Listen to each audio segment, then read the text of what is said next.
শেষবার 2015 সালে নিজের পরিবার পরিজনদের সাথে ঈদ কেটেছিল। এরপর মাঝের বছরগুলো কিছুদিন কারাগারে, কিছুদিন নিজের বাসায় ছিলেন অন্তরীণ। এরই মধ্যে প্রয়াত হন এক সন্তান, আর আরেক সন্তানের যেন দেশে আসা মানা। বলছি বিএনপি চেয়ারপারসন খালেদা জিয়ার কথা। দীর্ঘ 10 বছর পর যুক্তরাজ্যের লন্ডনে পরিবারের সঙ্গে করতে যাচ্ছেন ঈদ উদযাপন।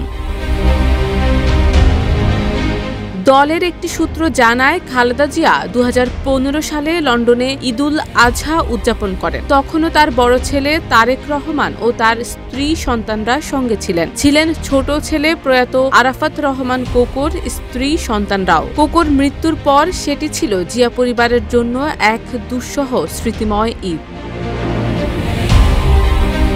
গত কয়েক বছরের তুলনায় এখন খালেদা জিয়ার শারীরিক অবস্থা বেশ ভালো। রেক্সন ন্যাচারাল গ্লিসারিন সমৃদ্ধ, জীবাণু থেকে সুরক্ষার সাথে হাতও কোমল রাখে।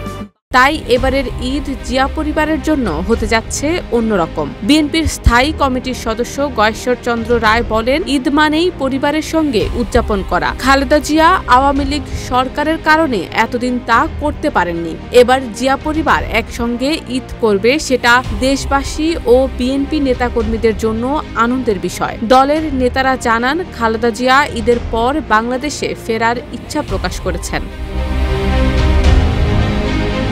আগামী এপ্রিল মাসেই তার দেশে ফেরার কথা রয়েছে। 2007 সালের 11 জানুয়ারি তত্ত্বাবধায়ক সরকার দায়িত্ব নেওয়ার পর খালেদা জিয়া এবং তার দুই ছেলে তারেক রহমান ও আরাফাত রহমান গ্রেফতার হন। 2008 সালের 3 সেপ্টেম্বর তারেক রহমান জামিনে মুক্তি পান। 11 সেপ্টেম্বর চিকিৎসার জন্য তিনি লন্ডনে পাড়ি জমান। সেই থেকেই পরিবার নিয়ে তিনি লন্ডনেই বসবাস করছেন। ওই সময় আরাফাত রহমান প্যারোলে মুক্তি পেয়ে চিকিৎসার জন্য প্রথমে থাইল্যান্ড এবং পরবর্তীতে সপরিবারে মালয়েশিয়া চলে যান। সেখানেই 2015 সালের 24 জানুয়ারি আরাফাত রহমান কোকো মারা যান। এরপর ওই বছর 16 সেপ্টেম্বর খালেদা জিয়া লন্ডনে যান। সেখানেই শেষবারের মতো তারেক রহমানের বাসায় একসঙ্গে পরিবার নিয়ে ঈদ কাটিয়েছিলেন তিনি।